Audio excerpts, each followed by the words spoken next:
The real question this leaves us with, however, is why hell is so hellbent on influencing the earth. When Lucifer did fall, however, it would seem that he was quickly proven to be the most powerful figure in hell, with this being something that Satan clearly feels self-conscious about. He was already the embodiment of the Wrath Ring, being an angry red muscled demon, but being knocked down by Lucifer and never getting to truly rule over hell probably made Satan overcompensate to try and seem more powerful than his angelic nemesis, who is pretty short even by angel standards, it would seem. Sometime after his arrival in hell, Lucifer would put together a system to keep things in order, with the creation of this demonic courtroom for the deadly sins and the Goetia to use. This appears to be in the Pride Ring, which makes sense logistically, as if a sinner ever had to go to court, it would have to be somewhere where they can actually travel, with sinners being restricted entirely to the Pride Ring. However, it also establishes the Pride Ring as the capital ring, if you will, and establishes Lucifer as being the most important of the 7 sins. The courtroom reflects this with apple and serpent imagery everywhere representing Lucifer, with art referencing the other sins being used sparingly, and to emphasize their place below Lucifer. For instance, on the court door, we see 6 designs referencing one of the lower sins, with an apple at the top representing Lucifer. Just below that and on the left, we have a symbol that's clearly just Satan's head and wings, next to beautiful art of Beelzebub.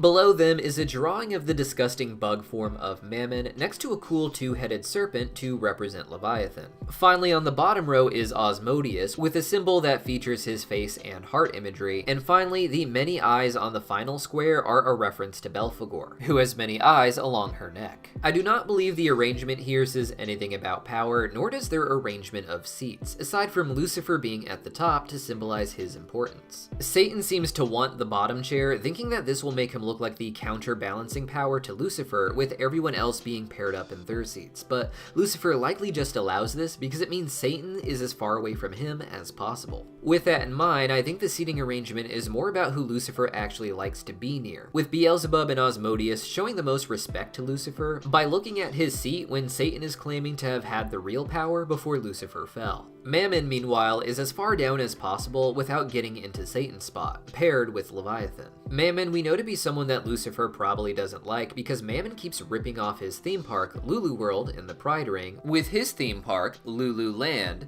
in the Greed Ring. It makes sense that even early on, Lucifer wouldn't like Mammon and would want him seated as far away from him as possible, even if just for the sake of not being annoyed by his cool skateboard toys and gross eating habits. I had theorized before that Lucifer was treated like a joke in hell due to the fact that the courts agreed with Mammon about their theme parks, and that he would be absent from meetings because he wasn't taken seriously and had no real control. But after the episode, and especially after Vivziepop's clarifying tweet, it seems more like he created the system, almost like a babysitting service, to keep the other royals busy. Right now, we don't know the actual effect that Lucifer has had on hell, but it could be possible that what little good we see in the different rings could be from Lucifer's input. I want to imagine Beelzebub and Lucifer getting along as people, and even though the Hellhound Pounds are a horrible system, is it possible that we only have it as it is because Lucifer is trying to get any system in place to stop Hellhounds from being abandoned entirely? Maybe Beelzebub, Asmodeus, and even Belphegor get to sit closer to Lucifer because they actually try to put systems in place that give people better quality of life,